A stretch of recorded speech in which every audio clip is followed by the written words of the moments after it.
तलाक के बाद कहानी खत्म नहीं हुई। असली तूफान तो अब शुरू हुआ है, जब अहाना ने अर्जुन के सामने रखा एक ऐसा लव कॉन्ट्रैक्ट जिसने पूरे बड़े घर की जमीन खिसका दी। अर्जुन, जो हमेशा अकड़ में जीता था, आज पहली बार अपने ही फैसलों के बोझ तले दब चुका है। और दोस्तों, जो होने वाला है आगे, वह इस कहानी का सबसे बड़ा धमाका है। तलाक के कागज पर स्याही सूखी भी नहीं थी कि बड़ी हवेली में हलचल मच गई। दुर्गा देवी, जो हमेशा अपनी जिद और रस्मों की अकड़ में रही थीं, आज बिल्कुल शांत थीं। शांति नहीं, एक ऐसा तूफान जो बाहर नहीं, उनके अंदर उबल रहा था। एक माँ जानती है उसके बच्चे की धड़कन कब धीमी पड़ रही है, और अर्जुन की धड़कनों में आज भी एक ही नाम था, अहाना। उधर अहाना, जो कभी इस घर की छोटी बहू कहलाती थी, अब उसी घर से दूर है, पर अपने दर्द के साथ नहीं, अपनी पहचान के साथ। तलाक के बाद हर कोई सोच रहा था कि अहाना टूट गई होगी, बिखर गई होगी, पर नहीं, अहाना बदली है, टूटी नहीं है। उसकी आंखों में अब सिर्फ दर्द नहीं, एक तेज चमक है। वह जान चुकी है कि प्यार और आत्मसम्मान में से वह किसे चुनने वाली है। अर्जुन अपनी शादी टूटने की खबर से बाहर से भले ही शांत दिख रहा हो, पर अंदर से वह राख में बदल चुका है।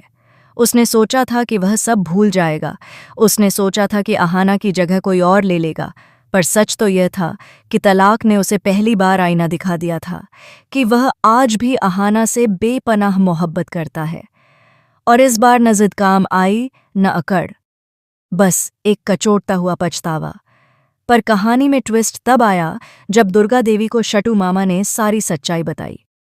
कैसे अर्जुन ने अपने अहंकार को छोड़कर अहाना को गोद में उठाया, कैसे उसके दर्द में वह खुद टूट गया था, और सबसे बड़ी बात, कैसे अर्जुन ने आज भी अपने दिल में अहाना के लिए वही जगह संभाल कर रखी है।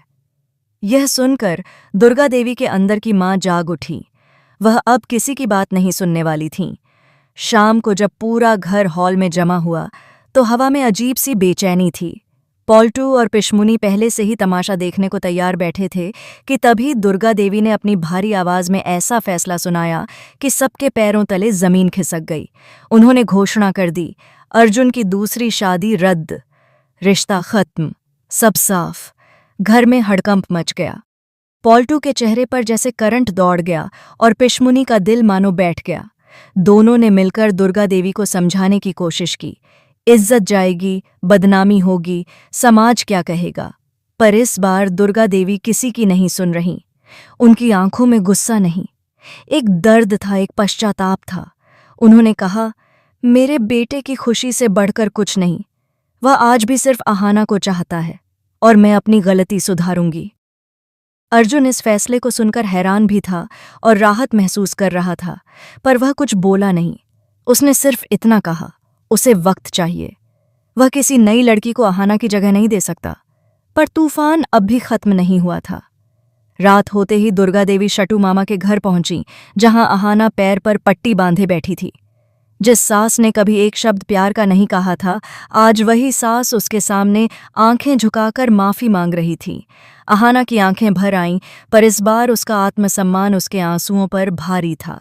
तभी आया कहानी का सबसे बड़ा झटका। अहाना ने दुर्गा देवी के सामने एक शर्त रख दी, एक ऐसी शर्त जिसने पूरी कहानी को पलट कर रख दिया। मैं वापस आऊंगी माँ जी, पर बहू बनकर नहीं, तब तक नहीं जब तक अर्जुन साबित नहीं कर देता कि वह मेरे सपनों का सम्मान करता है। वह चाहेगा तो मैं लौटूंगी, मजबूरी में नहीं। दुर्गा देवी सन्न रह गईं, पर उन्होंने अहाना की बात समझी, और पहली बार वह अहाना की ढाल बन गईं। अगले दिन जब अर्जुन को यह बात पता चली, तो उसका अहंकार फिर जाग उठा। उसे लगा यह अहाना का नया ड्रामा है, पर जब उसकी माँ ने उसे समझाया कि यह ड्रामा नहीं, आत्मसम्मान है, तो अर्जुन की अकड़ ढह गई। वह बोला, ठीक है अहाना, अगर मेरी मोहब्बत तुम्हारे सपनों से बड़ी नहीं है तो मैं तुम्हारे सपनों का साथी बनूंगा। मैं 30 दिन तुम्हारा साथ दूंगा, नौकरी ढूंढने में, करियर में, हर कदम पर। और अगर मैं सफल रहा तो तुम्हें वापस आना होगा। और दोस्तों, यहीं से शुरू होता है लव कॉन्ट्रैक्ट। 30 दिन का सफर, 30 दिन का संघर्ष, 30 दिन का प्यार बनाम अहंकार। पर कहानी इतनी आसान कहाँ होने वाली है। 30 दिन का यह लव कॉन्ट्रैक्ट शुरू तो हो गया था, पर दोस्तों पहली ही सुबह ऐसा लगा जैसे किस्मत खुद इन दोनों के धैर्य की परीक्षा लेने बैठ गई हो। अर्जुन जल्दी उठकर शटू मामा के घर गया, यह सोचकर कि वह आहाना को उसकी पहली इंटरव्यू लिस्ट दिखाएगा। पर जैसे ही उसने दरवाजे पर दस्तक दी, आहाना सामने आई, सधी हुई, आत्मविश्वासी और एक नई चमक के साथ। तलाक की थकान कहीं नहीं थी, उसकी जगह एक ऐसी ठंडक थी जो अर्जुन की अकड़ को अंदर ही अंदर पिघला रही थी। अर्जुन ने लिस्ट बढ़ाई, पर आहाना ने बिना देखे ही कहा, मुझे तुम्हारे एहसान नहीं चाहिए, सिर्फ सहयोग चाहिए। मुझे खुद अपने कदम चलने हैं। यह सुनकर पहली बार अर्जुन की जुबान बंद हो गई। उसने खुद को संभालते हुए कहा कि वह यहाँ किसी एहसान के लिए नहीं, बल्कि अपने वादे के लिए आया है। दोनों की आंखों के बीच कुछ पल के लिए वही पुरानी खामोशी लौट आई, वह खामोशी जिसमें तकरार नहीं होती, लेकिन दिल बहुत कुछ कह जाता है। पर कहानी का तड़का तब लगा जब पोल्टू और पिशामुनी को इस कॉन्ट्रैक्ट का पता लगा। उनके चेहरों पर जो कुटिल मुस्कान आई, वह बता रही थी कि अब मुसीबतें शुरू होने वाली हैं।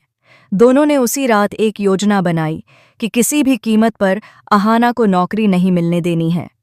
अगर वह सफल हो गई तो आहाना घर में फिर से इज्जत पाएगी और उनका खेल खत्म हो जाएगा। अगले ही दिन पोल्टू ने अपने पति, जेठू, बड़े भाई को मोहरा बनाकर अर्जुन की कंपनी में खबर भेजी।